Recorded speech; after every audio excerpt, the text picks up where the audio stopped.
Hello guys, आप सब लोग कैसे हो। मुझे आशा है कि आप सब लोग अच्छे होंगे, स्वस्थ होंगे और मस्त होंगे। मेरा नाम है कुलदीप राजपूत। अपने YouTube channel Kaushambi education point पर आप सब लोगों का तहे दिल से स्वागत करता हूं। बच्चों, जैसे को आपको पता है कि ये हमारी जो क्लास है बहुत दिनों से चल रही है और हमने कहा था कि बोर्ड एग्जामिनेशन आ रहा है, यानी 2025 का जो बोर्ड एग्जामिनेशन आ रहा है वो क्लास 10th और क्लास 12th के बच्चों के लिए मैंने लिटरेचर के इंपॉर्टेंट क्वेश्चन अपने चैनल पर अपलोड कर रखे हैं। इसी तरह से क्लास 12th वाले बच्चों के लिए भी मैंने चैनल पर प्रोज के शॉर्ट क्वेश्चन, लॉन्ग क्वेश्चन, इसी तरह से सप्लीमेंट्री के शॉर्ट क्वेश्चन और लॉन्ग क्वेश्चन, ये सारी चीजें हमने बिल्कुल अपलोड कर रखा है। तो जैसा कि आप जाके देख सकते हो, और जो क्वेश्चन हमने अपलोड कर रखा है बहुत ज्यादा इंपॉर्टेंट है। हमने एक श्रृंखला बना रखी है अपने एक पेपर पर कि हमें कौन सा टॉपिक किस दिन लेकर के आना है। जैसा कि आज देख सकते हो, आज आपके सामने मैं क्लास 12th यानी क्लास 12th का ट्रांसलेशन का प्रैक्टिस सेट नंबर 1 लेकर के आया हूं। हमारी ये प्रैक्टिस सेट नंबर पहली है और इसके बाद अभी 4 और होगी, यानी जो ट्रांसलेशन है वो प्रैक्टिस सेट कितना होगा, 5। 5 दिनों तक मैं ट्रांसलेशन की प्रैक्टिस करवाऊंगा। उसके बाद हमने नरेशन है, पैसिव वॉइस है, ठीक है ना, डिग्री है, एडवर्ब टू है, इस तरह की चीजें जो ट्रांसफॉर्मेशन के अंतर्गत आती हैं बच्चों, उनके हर टॉपिक को मैं दो दो सेट, ठीक है ना, हर टॉपिक को, जैसे कि पैसिव वॉइस हम पढ़ाना शुरू किए तो एक सेट और अगले दिन दूसरा सेट। इसी तरह से यदि हम एडवर्ब टू पढ़ाना शुरू किए तो उसका पहला सेट और दूसरे दिन उसका दूसरा सेट। ऐसे कर करके हमें पर डे आपको इस तरह की क्लासेस देना है। पहले हम आपको ट्रांसलेशन पढ़ाएंगे, ट्रांसलेशन के बाद ट्रांसफॉर्मेशन, ट्रांसफॉर्मेशन के बाद नरेशन, नरेशन के बाद सिंथेसिस, और सिंथेसिस के बाद आपको हम सिंटैक्स से सारे पॉइंट, सारे टॉपिक कवर करवाएंगे। एक महीना, और एक महीना या टोटल मैंने काउंट कर रखा है लगभग 37 से 38 दिन के अंदर, जो भी अभी आपके सामने बचा हुआ टाइम, इस टाइम पर मैं ग्रामर के लगभग सारे टॉपिक की बात करूंगा। जैसा कि मैंने ट्रांसलेशन की बात किया, ट्रांसफॉर्मेशन की बात किया बच्चे, सिंथेसिस और सिंटैक्स की बात कर रखा, एप्लीकेशन और लेटर की भी हमने बात कर रखा है, antonym, synonym, homophone, one word substitution, phrasal verb, इन सब चीजों पर हम दो दो दिन, ठीक है ना। मतलब यहां पर मैं बताऊंगा कि एंटोनिम इंपॉर्टेंट, एंटोनिम का मतलब विलोम शब्द, शेनोनिम का मतलब पर्यायवाची, कुछ इंपॉर्टेंट लगभग 40-45 जो भी हमारे समझ में आ रहा है कि हमने एग्जाम को देखते हुए आप लोगों के लिए मैंने सब बिल्कुल तैयार कर रखा है, बस आप लोगों के सामने अब प्रस्तुत करना है। तो पर डे मैं आपको क्लास देता रहूंगा, ठीक है ना, पर डे क्लास देता रहूंगा, और मेरे चैनल पर जाइए, कौशाम्बी एजुकेशन पॉइंट पर पढ़ते पढ़ते रहिएगा, ठीक है ना। हाँ, तो बने रहिएगा क्लास के अंत तक, ठीक है ना। हमने आपको सारी बात बता दिया है कि इसी चैनल पर हम आपको सारी चीजें दे देंगे। और मैं बताना ये चाहूंगा, I would like to tell you all the topics told by me in this platform for you all will be very very important for the board examination 2025। जो भी टॉपिक मैं यहां पर बताऊंगा आप लोगों के लिए बोर्ड परीक्षा 2025 के लिए इंपॉर्टेंट नहीं, मोस्ट इंपॉर्टेंट है। इस बात को आप अपनी मोबाइल में रिकॉर्ड करके रखिएगा, और जब बोर्ड परीक्षा होगी, जिस दिन अंग्रेजी का पेपर होगा, उसके अगले दिन आके देखिएगा कि मैंने क्या बोला था। मुझे अपने आप पर भरोसा है और यही भरोसा मैं आपको भी दिलाता हूं कि भरोसा करके मेरे पर विश्वास करो, और अंग्रेजी के जितने भी टॉपिक्स है यहीं से रिकवर कर लो। मतलब कम समय में अच्छे नंबर कैसे लाते हैं, ये सब चीजें हम बता देंगे। तो आइए बच्चों, आज देखते हैं, और आज का टॉपिक होगा practice set number 1 class 12th translation. और बहुत इंपॉर्टेंट आपको ट्रांसलेशन हम करवाएंगे कि जो बोर्ड परीक्षा में आपके आने वाले होंगे।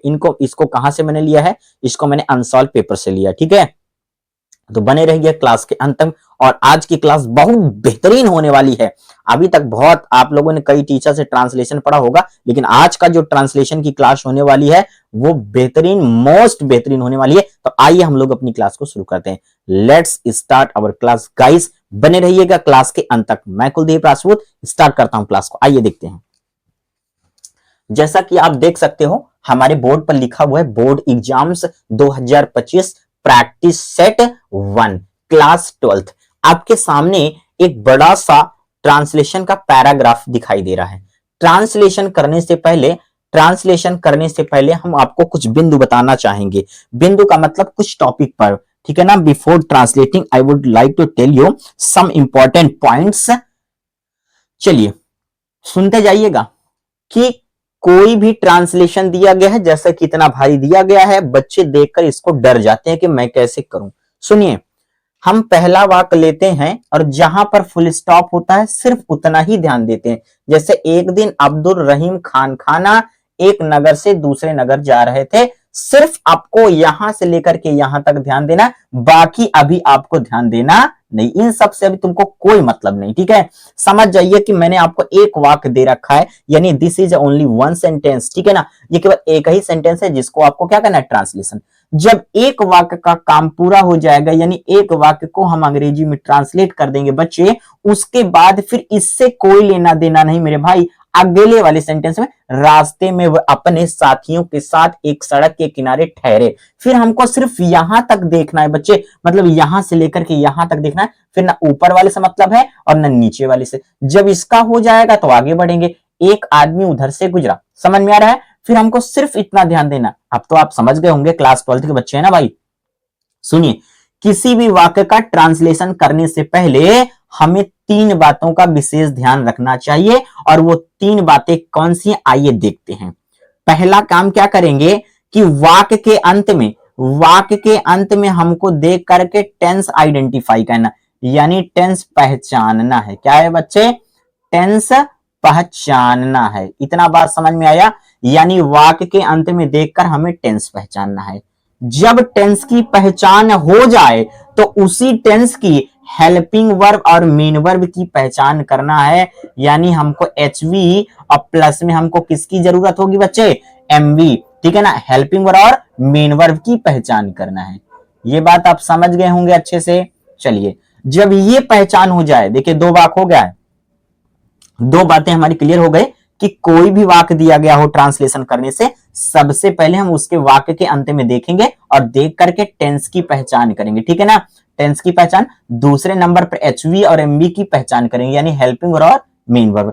तीसरा पॉइंट हम वो पहचान करेंगे बच्चे, टाइप्स ऑफ सेंटेंसेस। क्या हो जाएगा, टाइप्स ऑफ सेंटेंस या सेंटेंसेस, वाक्यों के प्रकार। ठीक है ना, मतलब कौन सा प्रकार है, चाहे टाइप्स ऑफ सेंटेंस या टाइप ऑफ सेंटेंस। ठीक है ना, हम वाक्यों के प्रकार यानी वाक्य का प्रकार, प्रकार का मतलब उसको पहचानेंगे। ठीक है ना, आप लोग को तो पता है कि सेंटेंस कितने प्रकार के होते हैं बच्चे, सेंटेंस 5 प्रकार के होते हैं, जैसा कि मैंने अपनी बेसिक टू एडवांस वाली क्लास में पढ़ाया आपको। कौन कौन सा होता है, assertive sentence, imperative sentence, interrogative, objective और एक्सक्लेमेटरी सेंटेंस। तो हमको ये पहचान लेना है कि कैसा सेंटेंस है। जैसा सेंटेंस होगा हम उसी सेंटेंस का फार्मूला लगा देंगे, हमारा ट्रांसलेशन कंप्लीट हो जाएगा। बिल्कुल क्लियर हो रहा है बच्चे। तो पहला काम कौन सा होगा, पहला काम टेंस पहचानना, दूसरा काम एचवी और एमवी, और तीसरा काम क्या हो जाएगा, टाइप्स ऑफ सेंटेंस। ठीक है, टाइप्स ऑफ सेंटेंसेस। इतनी बात क्लियर हो गई होगी, मुझे आशा है कि आपको इतनी बात बिल्कुल क्लियर हो गई होगी। ठीक है, मुझे आशा है कि आपको इतनी बात क्लियर हो गई होगी, आप मेरी इतनी सी बात समझ गए होंगे कि किसके बाद क्या करना है। मतलब किसी भी वाक्य का ट्रांसलेशन करने से पहले हमें निम्न 3 बातों का ध्यान रखना है। पहला काम क्या है बच्चे, कि टेंस पहचानना वाक्य अंत में देखकर, दूसरा उसी टेंस की हेल्पिंग और मेन वर्ब, और तीसरा टाइप्स ऑफ सेंटेंस। क्लियर हो रहा है बच्चे। आइए तो हम लोग अपना ट्रांसलेशन शुरू करते हैं। आप लोग को तो पता है बच्चों कि मेरे पास डिजिटल बोर्ड नहीं है, लेकिन फिर मैं बता दे रहा हूं, आपके पास डिजिटल टीचर है। कमेंट के माध्यम से जरूर बताइएगा अंत में कि क्लास कैसी रही, आपको समझ में आया कि नहीं आया, और नहीं आया तो आप कमेंट कर दीजिएगा, मैं फिर से आपको समझाने की पूरी कोशिश करूंगा। चलिए आइए बढ़ते हैं बच्चे ट्रांसलेशन की ओर। एक दिन अब्दुल रहीम खान खाना एक नगर से दूसरे नगर जा रहे थे। हमने वाक्य के अंत में देखा और देखा, रहा था, रही थी, रहे थे। ये पास्ट कंटिन्यूअस टेंस होता है बच्चे। इस टेंस से एक काम हो गया। दूसरा काम क्या होगा, इस टेंस की सहायक क्रिया और मुख्य क्रिया होती है वाज और वर, और मुख्य क्रिया की फर्स्ट फॉर्म प्लस आईएनजी। तीसरे नंबर पर हमने ये देखा, this sentence goes to affirmative, यानी ये सेंटेंस है बच्चे अफर्मेटिव। अब अफर्मेटिव में जो क्रम होता है, यानी अफर्मेटिव में जो फार्मूला होता है सबसे पहले सब्जेक्ट। क्या होता है, सब्जेक्ट। सब्जेक्ट का पता कैसे लगता है बच्चे, मुख्य क्रिया से कौन का प्रश्न करने पर। मुख्य क्रिया क्या होती है, जिस शब्द से काम का पता चलता है उसे मुख्य क्रिया। यहां पर कौन सा काम हो रहा है बच्चे, जा रहे थे यानी जाने का काम। तो हमको सब्जेक्ट ढूंढना है, तो मुकरिया के पहले हमेशा कौन लगा के प्रश्न करेंगे तो सब्जेक्ट मिल जाता है। इस बात को ध्यान रखो, हम बार बार नहीं बताएंगे। चलिए, तो कौन जा रहे थे? अब्दुल रहीम खान खाना। अब्दुल रहीम खान खाना, जैसे हम बता रहे हैं वैसे आप करिए, ठीक है ना। तो चलिए सब्जेक्ट के स्थान पर जैसे लिखा है एक दिन, कोई बच्चा चाहे तो एक दिन पहले लिख सकता है और कोई बच्चा चाहे तो अंत में लिखेगा, जैसा मैं बता रहा हूं, ठीक है। तो सब्जेक्ट हमें मिल गया अब्दुल रहीम खान खाना। तो चलिए आइए बच्चे लिखना शुरू करते हैं। अब्दुल रहीम खान खाना, ठीक है। चलो आइए ट्रांसलेशन, बने रहिएगा। 20 से 25 मिनट के अंदर मैं आपको बहुत तगड़े तरीके से समझा दे रहा हूं। अब्दुल रहीम खान खाना, अब्दुल रहीम खान खाना सब्जेक्ट हो गया। दूसरे नंबर पर हेल्पिंग और वाज और वर है। अब्दुल रहीम खान खाना अकेले हैं, इसीलिए सहायक क्रिया क्या लगेगी बच्चे? वाज लगेगी, ठीक है ना। ध्यान रखो, सब्जेक्ट सिंगुलर होगा तो वर्ब सिंगुलर होगा। तीसरे नंबर पर होगा मेन वर्ब। मेन वर्ब है बच्चा जाना। जाना का मन होता है गो, तो गो में क्या लगेगा? आईएनजी, क्योंकि मुकरिया के फर्स्ट फॉर्म प्लस आईएनजी, तो क्या हो जाएगा बेटा? गोइंग, ठीक है ना। चलो सुनो, आना, जाना, उछलना, कूदना, चढ़ना, उतरना, ऐसे वर्ब ये इंट्रांसिटिव वर्ब होते हैं बच्चे, इनके पास कोई ऑब्जेक्ट होता नहीं है, ठीक है। तो इस वाक्य में कोई भी ऑब्जेक्ट नहीं है। सबसे पहले सब्जेक्ट, फिर सहायक क्रिया, फिर मुकरिया, इसमें ऑब्जेक्ट नहीं है। और जो चीज नहीं होता उसको छोड़कर आगे बढ़ जाते हैं, ठीक है बच्चे। तो ऑब्जेक्ट नहीं तो अदर वर्ड, क्या बचा है बच्चे? Other word. और अदर वर्ड में देखो क्या क्या बचा है बच्चे, अच्छे से देखो। एक नगर से दूसरे नगर और एक दिन, तो जो बचा हुआ है ध्यान रखो, अदर वर्ड हमेशा उल्टा लिखते हैं। कैसे लिखते हैं बच्चे? उल्टा, यानी हम ऐसे नहीं चलेंगे, यानी हमको अब वापस ऐसे चले जाना है, हमारा ट्रांजिशन पूरा हो जाएगा, ठीक है ना। चलो कहां जा रहे हैं? दूसरे नगर। ध्यान रखो, जब कोई व्यक्ति एक स्थान से दूसरे स्थान तक जाता है तो वहां टू लगता है, तो जहां पहुंचता है उसके पहले टू और जहां से चलता है उसके पहले फ्रॉम लगता है, ठीक है। चलो तो कहा? दूसरे नगर, तो जा कहां रहे हैं? दूसरे, going to another, to an, चलो टू एन अनदर पढ़ लो या टू एन अदर, ठीक है ना। नगर, नगर का मतलब क्या हो जाएगा बच्चे? टाउन, ठीक है ना। टू एन अदर टाउन या टू अनदर टाउन, जैसा चाहो वैसा पढ़ लो, ठीक है। चलिए, तो टू एन अदर टाउन या टू अनदर टाउन। अब कहां से जा रहे हैं? मतलब एक नगर से, तो से की अंग्रेजी यहां पर क्या होगा बच्चे? फ्रॉम। क्या हो जाएगा बच्चे? फ्रॉम। एक नगर का मतलब हो जाएगा अ टाउन, कोई बच्चा सिटी भी लिख सकता है, ठीक है ना। फ्रॉम अ टाउन, क्लियर हो रहा है इतना बच्चे। चलिए, और फिर बचा क्या है? एक दिन। क्या बचा है बच्चे? एक दिन। तो एक दिन की अंग्रेजी क्या लिख देंगे? चाहे हम इधर लिख लेते हैं बच्चे, एक दिन की अंग्रेजी हो जाएगा बच्चे वन डे, वन डे। और चाहे कोई बच्चा लिखे आ डे, क्या लिखे? आ डे। मुझे आशा है कि आपको इतना समझ में आ गया होगा। अब्दुल रहीम खान खाना was going to another town या to an other town from one town, one day और अ डे। चाहो तो वन डे पहले लिख लो और चाहे तो बाद में, मतलब पहले लिखोगे तो ऐसे हो जाएगा वन डे अब्दुल रहीम खान खाना was going to another town from a town. इतना क्लियर हो रहा है बच्चे। चलो आगे बढ़ते हैं। रास्ते में वह अपने साथियों के साथ एक सड़क के किनारे ठहरे, ठहरे। ध्यान रखो, हम एक बात और बता देना चाहते हैं कि जो कहानियां होती हैं जो बीत चुकी, यानी भूतकाल की जो कहानियां हैं, वो 100 में 90% हमेशा पास्ट इंडेफिनिट टेंस में ही जाता है, इस बात को ध्यान रखिएगा। चलो, तो रास्ते में वह अपने साथियों के साथ एक सड़क के किनारे ठहरे। कौन ठहरे? ठहरे का मतलब ठहर गए। हमने देखा जिस वाक्य के अंत में ता था, ती थी, ते थे या ये रहता है, होता है पास्ट इंडेफिनिट। हमने टेंस पहचान लिया बच्चे, और इस टेंस की सहायक क्रिया होती है डिड और मुक्रिया की फर्स्ट फॉर्म। हमने सेंटेंस पहचान लिया बच्चे, सेंटेंस पहचाना तो हो गया ये अफर्मेटिव, और अफर्मेटिव में सबसे पहले क्या होगा बच्चे? सब्जेक्ट। चलो, तो सब्जेक्ट कैसे मिलेगा? मुक्रिया से कौन का प्रश्न, कौन, और मुक्रिया क्या? ठहरना। कौन ठहरे? वह। और वह के लिए क्या लगाएंगे बेटा? ही। क्या लगाएंगे? ही लगा दिया। चलो उसके बाद सहायक क्रिया डिड लगाएंगे, क्या लगाएंगे, अब ध्यान रखो सहायक क्रिया डिड हमने लगाया, फिर तीसरे नंबर पर क्या लगाएंगे बच्चे, मेन वर्ब। तो ये देखो हम आपके सामने सहायक क्रिया डिड लगा दिए, तीसरे नंबर पर होगा मेन वर्ब, और मेन वर्ब क्या है, ठहरना, ठहरना की अंग्रेजी होता है बच्चे स्टे। अब ध्यान रखो ये है अफर्मेटिव सेंटेंस, तो पास्ट इंडेफिनिट टेंस में सहायक क्रिया डिड गायब हो जाती है, तो मेन वर्ब का कौन सा काम बच्चे, मेन वर्ब का सेकंड फॉर्म आता है, इसलिए डिड प्लस स्टे ये दोनों आपस में मिलेंगे बच्चे, और जब दोनों आपस में मिल जाएंगे तो स्टे का क्या हो जाएगा, स्टेड। ये देखो क्या हो जाएगा बच्चे, स्टेड, ठहरे।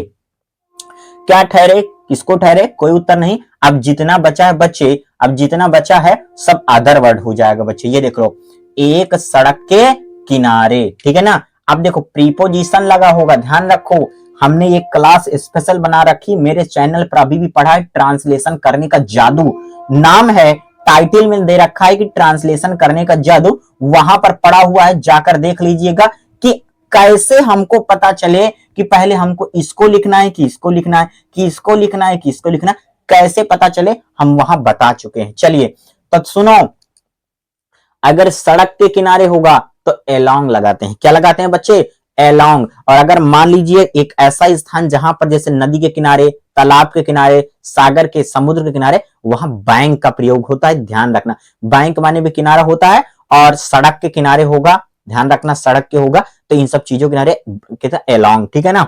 चलिए ही स्टेड एलोंग, चलो ही स्टेड एलोंग का मतलब किनारे, काकी के की अंग्रेजी हो जाएगा बच्चे ऑफ, और एक सड़क हो जाएगा तो हो जाएगा एक की अंग्रेजी आ, और सड़क का अंग्रेजी क्या हो जाएगा बच्चे, road. He stayed along of a road, he stayed along of a road, वो सड़क के किनारे ठहर गए। आगे क्या लिखा है, के साथ। अब देखो प्रीपोजिशन लगा है तो पहले इनको लिखना पड़ेगा, और के और साथ की अंग्रेजी हमेशा क्या होता है बच्चे, विथ, क्या होगा बेटा, विथ।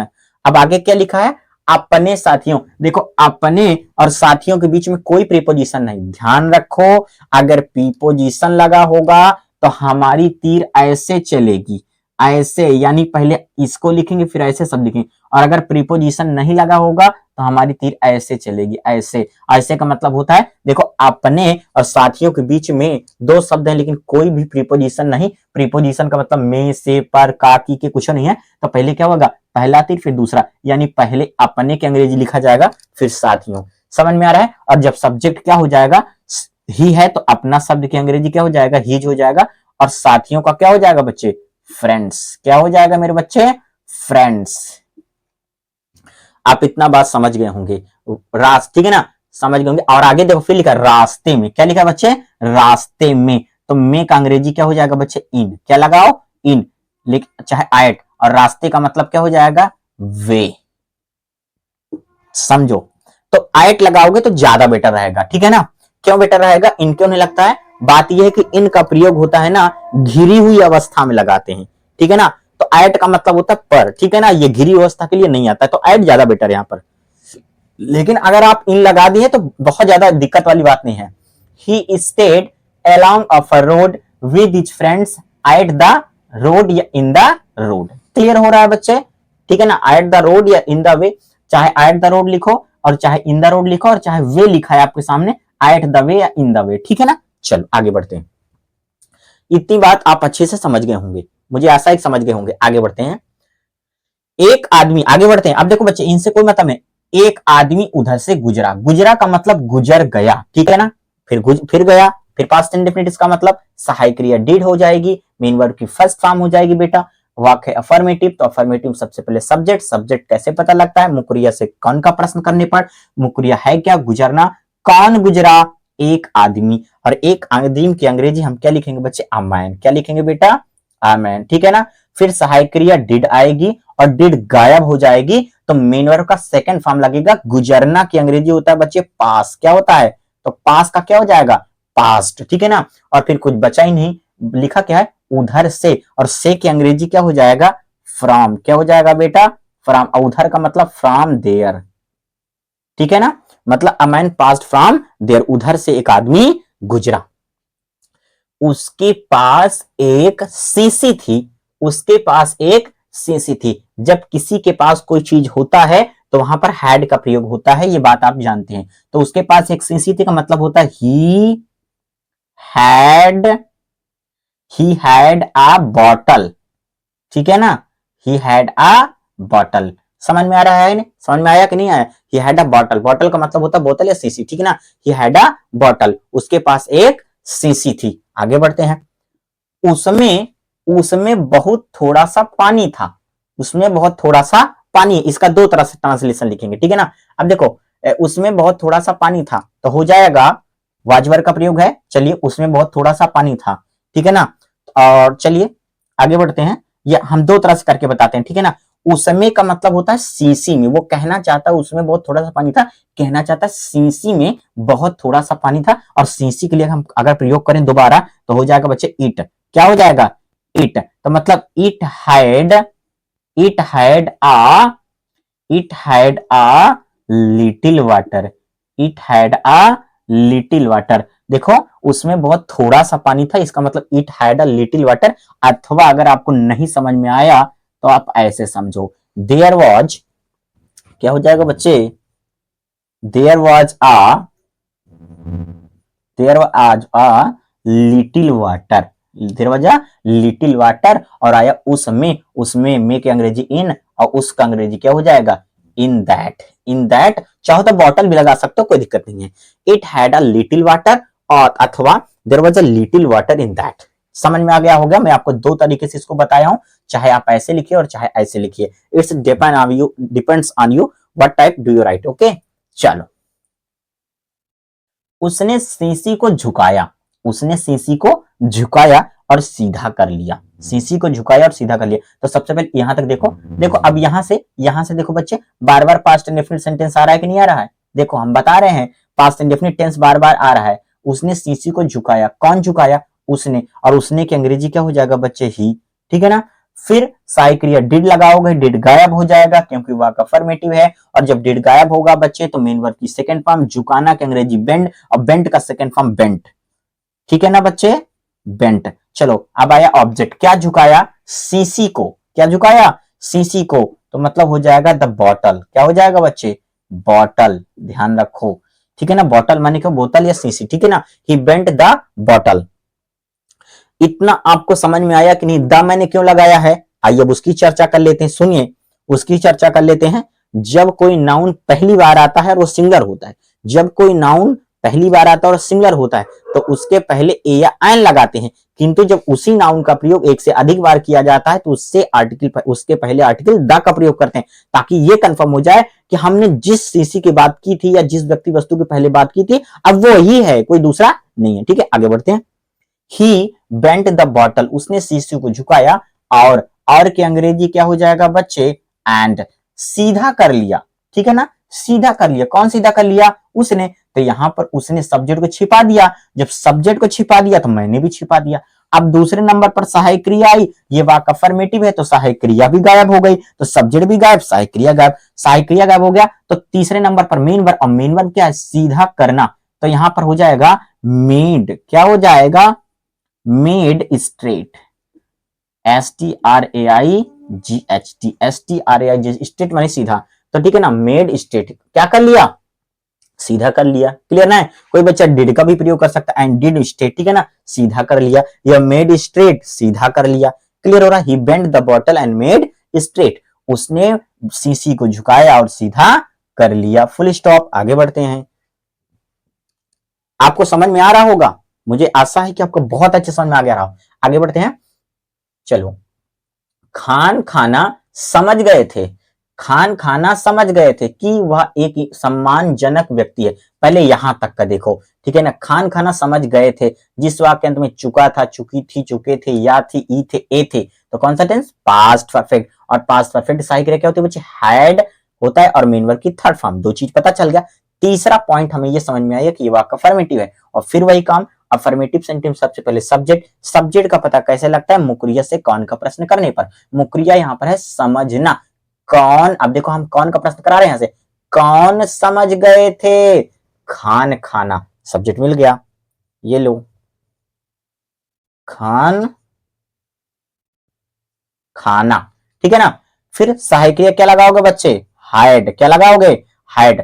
तीसरे नंबर पर हो जाए मेन वर्ब, मेन वर्ब है समझना, और समझना की अंग्रेजी क्या होता है बच्चे, अंडरस्टैंड, और अंडरस्टैंड का थर्ड फॉर्म हो जाएगा बच्चे understood. Khan Khana, had understood, Khan खाना समझ गए थे। और देखो फिर आया कंजंक्शन, कंजंक्शन जहां पर रहेगा वहीं पर लगेगा। कंजंक्शन क्या है, एक ऐसा conjunction is a word that joins two words और two sentences is called the conjunction, ठीक है, दैट लगा दिया।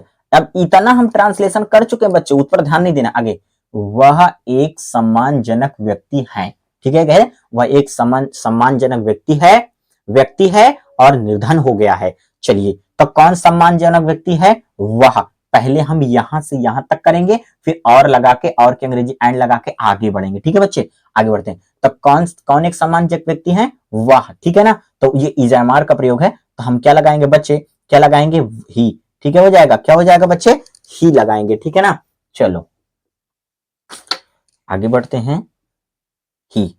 अब आप थोड़ा सा एक बात ध्यान रखोगे, अगर आप होते तो यहां हा ही हे में से कोई मैच कर रहा वाक्य के अंत में आप इज लगाते। बच्चे इज लगाओगे तो गलत हो जाएगा मेरे बच्चे, यहां पर वाज लगेगा।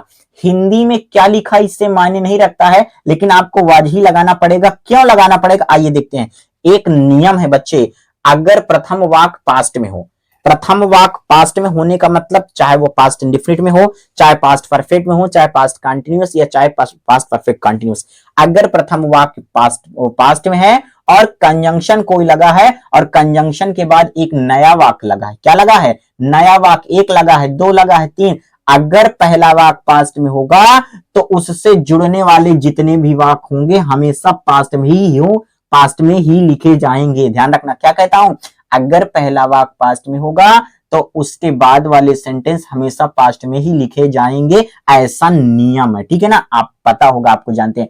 तो ये प्रेजेंट इंडिफिनिट होगा, यानी ये सिंपल प्रेजेंट टेंस है तो चला जाएगा सिंपल पास्ट में, समझ में आया। ये प्रेजेंट परफेक्ट में है तो चला जाएगा प्रेजेंट पास्ट परफेक्ट में। इतना बात क्लियर हो गया। चलो, तो ही वॉज, इसका मतलब यहां पर इजमार नहीं लगेगा, क्या लगेगा, वॉच। क्यों लगेगा, क्योंकि पहला पास्ट में है तो दूसरा भी पास्ट में जाएगा, ही वॉज, ही वॉज, ठीक है। एक सम्मानजनक व्यक्ति, एक सम्मानजनक का मतलब रिस्पेक्टेड, ठीक है ना। He was an HONOURABLE, honourable, ठीक है ना, ऑनरेबल अथवा आ रिस्पेक्टेड, ठीक है ना। और व्यक्ति के लिए चाहे आप मैन लगा लो बच्चे और चाहे आप पर्सन लगा लो, क्लियर हो रहा है, ये लो, चाहे आप मैन लगा लो और चाहे क्या लगा लो बच्चे, पर्सन। मतलब ही वॉज एन ऑनरेबल और अ रिस्पेक्टेड मैन अथवा पर्सन, जो मन करे वो लगा लो। इतना बात क्लियर हो गया। और निर्धन हो गया है, और की अंग्रेजी क्या लगाएंगे बच्चे, क्या लगाएंगे, एंड। निर्धन हो गया है, इसका ट्रांसलेशन हो जाएगा निर्धन हो गया था, क्योंकि पहला पास्ट में है और कंजंक्शन लगा है, तो उसके बाद जितना वाक्य होगा वो कहां चला जाएगा, पास्ट में। यानी प्रेजेंट इंडिफिनिट होगा तो पास्ट इंडिफिनिट जाएगा, प्रेजेंट परफेक्ट होगा तो पास्ट परफेक्ट जाएगा। कौन निर्धन हो गया है, एक सम्मानजनक व्यक्ति, मतलब कौन निर्धन हो गया, वह। अब वह यहां पर लिखा नहीं, इसका मतलब सब्जेक्ट उसने गायब किया। जब सब्जेक्ट उसने गायब किया तो हम भी गायब कर देंगे। अगर हिंदी वाले वाक्य में सब्जेक्ट गायब होगा तो अंग्रेजी वाले वाक्य में भी ट्रांसलेशन करते सेंटेंस को सब्जेक्ट को गायब कर दिया जाता है। चलो, तो हमने गायब कर दिया। दूसरे नंबर पर सहायक क्रिया क्या आएगी बच्चे, क्या आएगी, हाइड, ठीक है ना, हाइड। अब हो गया है, होना के अंग्रेजी क्या होता है बच्चे, बीकम या बी, ठीक है ना। चाहे आप देखो, अगर बी का थर्ड फॉर्म लगाओगे तो क्या हो जाएगा बच्चे, बीन, ठीक है ना, हाइड बीन, क्या हो जाएगा, हाइड बीन। और निर्धन का मतलब हो जाएगा बच्चे पुअर, क्या हो जाएगा बच्चे, poor. And had been poor, समझ में आ गया कि नहीं आया, इतनी बात समझ में आया। और अगर कोई बच्चा कहे कि नहीं सर हैड बीन पुअर हम नहीं लिखेंगे, हम इसको ऐसे लिखना चाहेंगे, कैसे लिखना चाहेंगे, जैसे कोई बच्चा चाहे तो इसको अथवा करके भैया वो हैड बिकम कैसे लिख सकता है। कोई बच्चा कहे नहीं सर हम बी नहीं लिखेंगे, हैड बिकम पुअर, क्लियर हो रहा है ना। चलो, तो ये बात क्लियर हो गया। देखो हम अथवा अथवा करके बता देते हैं ताकि आपको समझ में आ जाए बच्चे, ये कोई ना रहे। यानी कैसे हो जाएगा, कैसे हो गया, Khan Khana had understood that he was an honourable अथवा अ रिस्पेक्टेड मैन और person and had become poor and अथवा and had become poor. Clear हो रहा है? आगे बढ़ते हैं। उन्होंने उसे अपने पास बुलाया और उसे अपना मित्र बना लिया। देखो और लगा है ना, पहले यहां से यहां तक का करेंगे फिर उधर का बढ़ेंगे, ठीक है। उन्होंने उसे अपने पास बुलाया। कौन? देखो लास्ट में ता था, ती थी, ते थे, या ये पास्ट इंडेफिनिट टेंस, सहायक क्रिया डिन मेन वर्ब की फर्स्ट फॉर्म। ये सेंटेंस है बच्चे अफर्मेटिव। चलो पहले यहां देखते हैं। चलो अफर्मेटिव सबसे पहले लिखा जाएगा सब्जेक्ट। सब्जेक्ट का पता चलेगा मुकरिया से कौन का प्रश्न करने पर। मुकरिया है बुलाना। कौन बुलाया? उन्होंने। और उन्होंने की अंग्रेजी क्या होगा बच्चे? उन्होंने की अंग्रेजी क्या हो जाएगा बेटा? ही। क्या हो जाएगा? फिर सहायक क्रिया आएगी डिड। डिड आएगी तो गायब हो जाएगी क्योंकि ये वाक्य अफर्मेटिव है, और जब गायब हो जाएगी तो तीसरे नंबर पर हमको लिखना होगा मेन वर्ब, और मेन वर्ब क्या है? बुलाना। तो बुलाना में क्या हो जाएगा बच्चे? सेकंड फॉर्म यानी कॉल्ड। क्लियर हो रहा है? ही कॉल्ड, उन्होंने बुलाया। क्या बुलाया? कोई उत्तर नहीं, ठीक है ना। किसको बुलाया? उसे। किसको बुलाया? उसे। और उसे की अंग्रेजी क्या हो जाएगा बच्चे? हिम। मतलब ही कॉल्ड हिम, उन्होंने उसे बुलाया अपने पास। ध्यान रखो, जब कोई व्यक्ति वस्तु किसी के पास जाता है तो वहां टू लगता है बच्चे, ठीक है ना। तो मतलब ही कॉल्ड हिम टू, ठीक है ना, अपने, ठीक है ना। उसने उसे अपने पास बुलाया, मतलब he called him to him. Clear ना। कोई बच्चा नियर भी लिख सकता है, ठीक है ना। ही कॉल्ड हिम, ही माने उन्होंने, कॉल्ड माने बुलाया, हिम माने उसे, और अपने की अंग्रेजी यहां पर क्या हो जाएगा बच्चे? हिम लगेगा, ठीक है बच्चे। और पास कहीं टू लगेगा। और कोई बच्चा जैसे नहीं लिखना चाहता तो ऐसे भी लिख सकता है, नियर हम, ठीक है बच्चे, ऐसे। मतलब he called him to him या he called him near him, ठीक है ना। उसको अपने पास बुलाना। ध्यान से समझिएगा यहाँ पर, ठीक है बच्चे। आगे बढ़ते हैं। और आगे क्या लिखा है? और क्या हुआ बच्चे? और की अंग्रेजी क्या लगा लेंगे बेटा? एंड उसे अपना मित्र बना लिया। फिर कौन बना लिया? उन्होंने। अब यहां पर उन्होंने नहीं, सब्जेक्ट इसका मतलब गायब किया, और जब सब्जेक्ट गायब किया तो हम भी करेंगे। और फिर दूसरे नंबर पर आएगी सहायक क्रिया। सहायक क्रिया आएगी तो वो भी गायब हो जाएगी, और जब सहायक क्रिया गायब होगी तो तीसरे नंबर पर हो जाएगा मेन वर्ब। और मेन वर्ब है देखो बना लिया, और बनाना की अंग्रेजी क्या होता है बच्चे? मेक। और मेक का सेकेंड फॉर्म क्या होगा बच्चे? मेड। बना लिया। क्या बना लिया मेरे भाई? अपना मित्र। किसको बना लिया? उसे। तो समझ में आया कि नहीं आया? मेड क्या हो जाएगा? मेड। अब देखो क्या बना लिया? अपना मित्र। किसको बना लिया? उसे। तो ध्यान रखो इसमें डायरेक्ट और इनडायरेक्ट ऑब्जेक्ट है। जो क्या के उत्तर में मिलता है बच्चे उसे बोलते हैं डायरेक्ट, और जो किसको उत्तर बोलते हैं उसे बोलते हैं इनडायरेक्ट। तो इनडायरेक्ट को पहले लिखेंगे। मेड हिम अपना हिज फेलो। चाहे फेलो लिख लो और चाहे फ्रेंड लिख लो। मतलब एंड मेड हिम क्या क्या हो जाएगा? And made him his fellow अथवा हिज फ्रेंड। तो ये आपका ट्रांसलेशन बिल्कुल पूरा हो गया। क्या लिखा है बच्चे? आइए देख लेते हैं एक बार में। अब्दुल रहीम खान खाना was going to another अथवा to another town from a town one day or a day. He stayed along of a road with his friends in the way अथवा at the way. A man passed from there. He had a bottle. It had a little water, or there was a little water in that. He bent the bottle and made it straight. Khan Khana had understood that he was an honorable or a respected man or person and had been poor or had become poor. He called him to him अथवा he called him near him and made him his fellow अथवा friends. तो ये आपका translation रहा, और मैंने बहुत सरल भाषा में मैंने आपको ये समझाने की कोशिश किया है, और मुझे आशा है कि आपको बहुत अच्छे ढंग से ये समझ में आया होगा। इसी तरह का मुझे आशा है कि आपको बहुत अच्छे से समझ में आया होगा। तो बच्चों ये आपका ट्रांसलेशन जो बहुत भारी भरकम दिख रहा था, ये बिल्कुल कंप्लीट हो गया है। एक बच्चा है हमारी क्लास में, ठीक है ना, वो बहुत दिनों से डिमांड कर रहा था कि सर आप क्लास 10 क्लास 12 वाले बच्चों के लिए ट्रांसलेशन की एक क्लास लेकर आइए या 2 क्लास लेकर आइए, और तेजी में पढ़ाइए, हम समझ जाएंगे। हम एक क्लास लेकर आ गए, अभी हमको 4 क्लास और लानी है।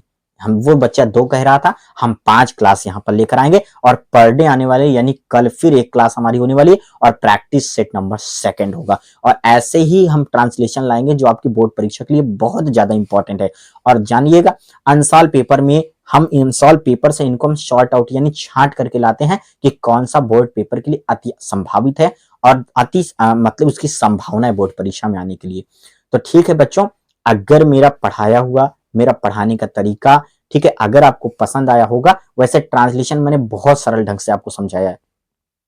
अगर आपको ट्रांसलेशन जो मैंने पढ़ाया वो समझ में आ गया हो गया, तो मुझे कहने की जरूरत नहीं है, आप मेरे चैनल को क्या करिएगा, चैनल को सब्सक्राइब जरूर कर लीजिएगा। अगर कोई बच्चा मेरी क्लास में नया है तो चैनल को सब्सक्राइब कर लीजिएगा और मेरी वीडियो को जितना हो सके उतना आप लोग शेयर कर दीजिएगा, ठीक है ना, और मेरे चैनल को लाइक भी कर दीजिएगा। तो ठीक है, मैं फिर मिलता हूं आप लोगों के लिए एक अगली क्लास में एक नए कंटेंट और एक नए मतलब मजेदार कंटेंट के साथ। तो बने रहिएगा मेरे साथ। मैं कुलदीप राजपूत विदा लेता हूं इस क्लास से, फिर मिलता हूं तुमको एक अगली क्लास में एक अगले ट्रांसलेशन के प्रैक्टिस नंबर सेट को लेकर के। तो तब तक आप लोग अपना ख्याल रखिएगा, स्वस्थ रहिए, मस्त रहिए, ठीक है ना। टाटा बाबा, see you, thank you very much.